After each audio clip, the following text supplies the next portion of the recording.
केदारनाथ उपचुनाव में मिली और अप्रत्याशित जीत के बाद मुख्यमंत्री पुष्कर सिंह धामी विजय जुलूस में शामिल हुए। वहीं जुलूस के बाद कार्यालय पहुंचने पर कार्यकर्ताओं ने मिठाई बांटकर, फूलमाला पहनाकर और पटाखों से विजय जुलूस का स्वागत भी किया है। मीडिया से बातचीत करते हुए मुख्यमंत्री पुष्कर सिंह धामी ने कहा है कि जब भी विपक्ष चुनाव हारता है तो उनकी तरफ से ईवीएम मशीन, धर्म की राजनीति या फिर ऐसे किसी दूसरे मुद्दों का बहाना बनाया जाता है।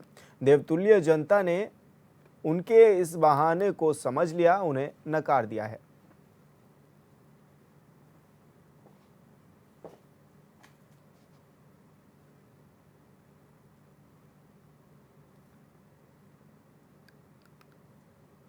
ये कोई नई बात नहीं है। कांग्रेस के लोग जब जब हारते हैं, कभी ईवीएम पर ठीकरा फोड़ते हैं, कभी किसी अन्य पर फोड़ते हैं, तो ये बहुत गंभीर बात नहीं है। ये कोई नई बात नहीं है। कांग्रेस के लोग जब जब हारते हैं, कभी ईवीएम पर ठीकरा फोड़ते हैं, कभी किसी अन्य पर फोड़ते हैं, तो ये बहुत गंभीर बात नहीं है। तो आपको बता दें कि केदारनाथ सीट पर बीजेपी ने जीत दर्ज की, जिसके बाद विजय जुलूस भी निकाला गया और इस विजय जुलूस में सीएम पुष्कर सिंह धामी शामिल हुए। साथ ही कैबिनेट मंत्री प्रेमचंद अग्रवाल और तमाम बीजेपी के पदाधिकारी भी इस दौरान मौजूद रहे और विजय जुलूस का भाजपा कार्यालय पर स्वागत भी किया गया। इस दौरान मुख्यमंत्री पुष्कर सिंह धामी ने मीडिया से बातचीत करते हुए कहा है कि अक्सर देखा जाता है कि जब भी विपक्ष हारता है तो बहाने बनाता है, तो इस तरह के आरोप भी लगाए गए हैं।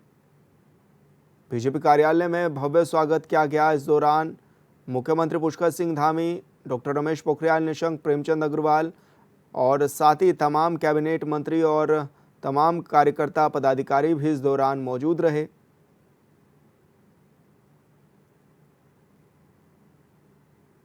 बीजेपी की जीत को बड़ी जीत बताया गया है इस दौरान और भव्य स्वागत इस दौरान मुख्यमंत्री और उनकी टीम का किया गया।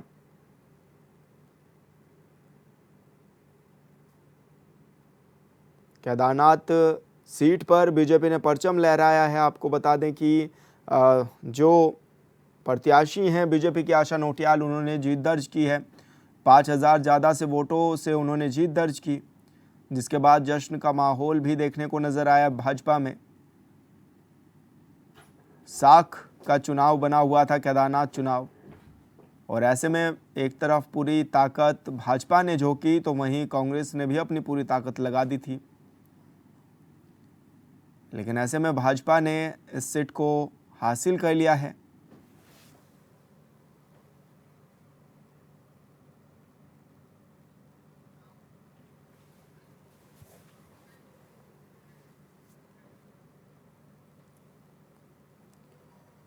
और संवाददाता अरुण सैनी हमारे साथ लाइव जुड़ गए हैं। अरुण, किस तरह से इस जीत को देखा भी जा रहा है? मुख्यमंत्री का जोरदार स्वागत भी इस दौरान किया गया है।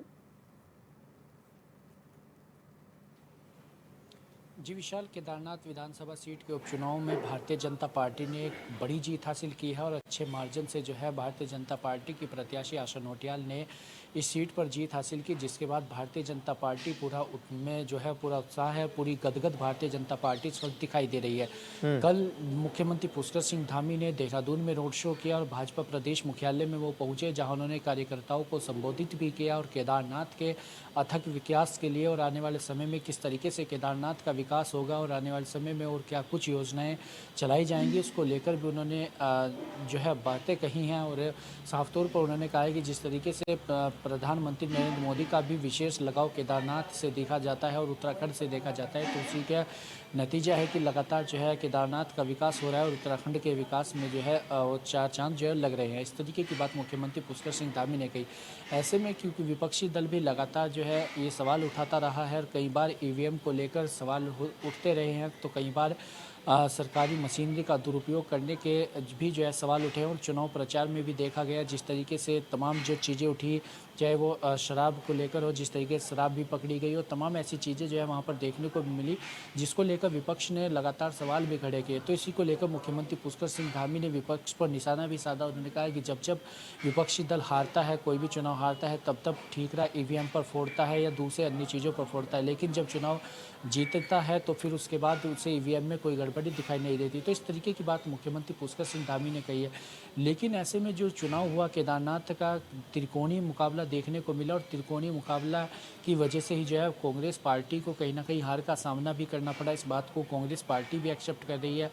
लेकिन ऐसे में कांग्रेस को भी खुद में जो है चिंतन मंथन करने की आवश्यकता है, खुद समीक्षाएं करने की आवश्यकता है कि आखिर क्यों जो है कांग्रेस पार्टी इस तरीके से जो है चुनाव हारी है। और करीब जहां पर देखा जा रहा था कि कड़ी टक्कर का मुकाबला हो सकता है, ये नेक टू नेक फाइट होगी, या 1000-2000, कहीं राजनीतिक जो पंडित है वो कह रहे थे कि जो है 1000 या 1500 के बीच अंतराल ही हार जीत का मार्जिन रहेगा, लेकिन उसे भी नकार दिया गया। लेकिन जिस तरीके से 5000 के मार्जिन से 5,500 के मार्जिन से लगभग जो है नोटियाल जीत हासिल की, तो ऐसे में बहुत बड़ा मार्जिन है। और कांग्रेस पार्टी को आने वाले समय में इस पर को लेकर चिंतन मंथन भी करना चाहिए, क्योंकि जो ये चुनाव हुआ है केदारनाथ का, ये चुनाव आने वाला जो निकाय चुनाव होगा और पंचायत चुनाव होगा, उसकी भी कहीं ना कहीं दशा और दिशा तय करेगा।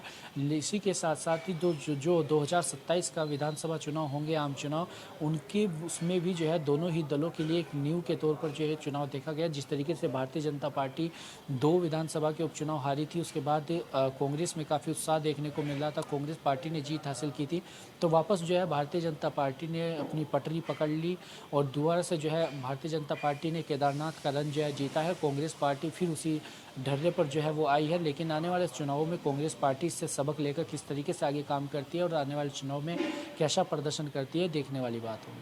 अरुण, क्या माने, इस जीत को किस रूप में देखा भी जा रहा है? और जैसे कि मुख्यमंत्री ने कहा भी है अपने संबोधन में कि जब भी कांग्रेस हारती है तो बहाना बनाने लग जाती है, तो किस तरह का उन्होंने ये बयान भी दिया और क्या माना जा रहा है इस जीत को लेकर? जी विशाल, देखिए केदारनाथ विधानसभा उपचुनाव जो हुआ वो दोनों ही दलों के लिए काफ़ी महत्वपूर्ण चुनाव था, चाहे वो बात भारतीय जनता पार्टी की करे या फिर कांग्रेस पार्टी की करे। तो ऐसे में इसमें बाजी जो है भारतीय जनता पार्टी ने मारी है और भारतीय जनता पार्टी ने इस रण को वो जीत लिया।